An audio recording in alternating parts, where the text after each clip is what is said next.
فاكرين لما أخدنا مع بعض الحروف بالأسباني وأخدنا أهم 3 أفعال والدبتونجو اللي هو حرفين متحركين مع بعض.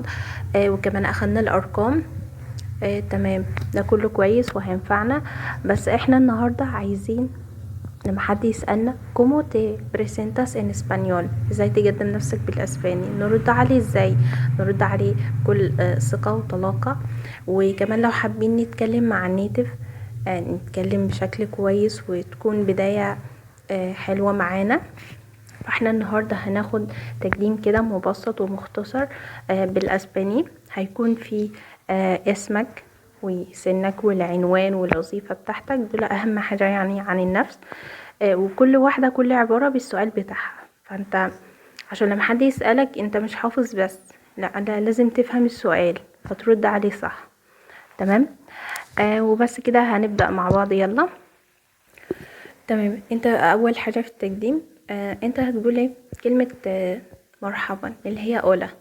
دي حاجة بسيطة، ابسط حاجة اولا بالاسباني عشان تبدأ بيها الحوار، يعني ما تبدأش على طول اسمك. تمام. لو عايزين الاسم بقى هنسأل عنه في 3 صيغ بتاع اسئلة عن الاسم. هما كومو تي ياماس، ودي اشهر حاجة وهي اللي تستخدمها على طول. كومو تي ياماس، اسمك ايه؟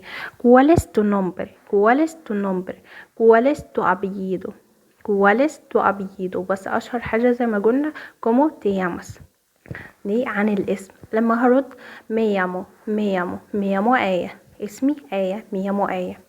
او ممكن استخدم فعل سير اللي اخدناه سوي آية، سوي آية. تمام، دي اول حاجة الاسم.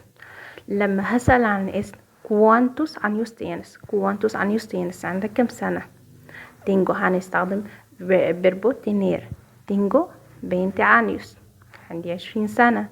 فكده السن cuántos años tienes، وهنجاوب ب tengo. دي تاني حاجة معانا. هنسأل عن البلد، انت منين او جنسيتك ايه؟ de dónde eres de dónde eres، انت منين؟ ممكن تجاوب بردين، اللي هو مثلا انا مصري soy egipcia، او soy egipcia انا مصرية. او ممكن اقول انا من بلد كذا. او هقول الرد التاني اللي هو soy de Egipto، يعني انا من مصر. يبقى اما هقول الجنسية اما هقول انا من بلد كذا، يبقى soy egipcia او soy de Egipto.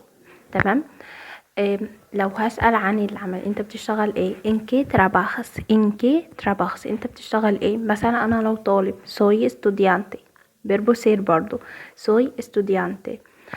soy profesora، soy médico. كل دي اجابات ممكن ترد عليها، يعني على حسب الوظيفة بتاع كل واحد. وده بس كده يعني اهم حاجة في تقديم النفس. ممكن نعيدها بشكل سريع كده على بعض. يعني انا hola me llamo Aya tengo 21 años soy de Egipto، البلد بتاعتي. soy profesora، اخر حاجة المهنة. وانت كمان حاول تتدرب مع نفسك بالجمل دي، او تتدرب مع صاحبك وتكررها كتير عشان تثبت معاك. وبس كده احنا خدنا الكومو تي بريسنتاس ان اسبانيول النهارده، وان شاء الله هتستفادوا. بس كده خلصنا. Nos vemos pronto. Adiós. ¿Cómo te llamas?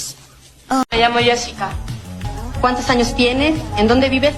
¿Y por qué? Tengo 15 años y vivo en la colonia Santo Domingo.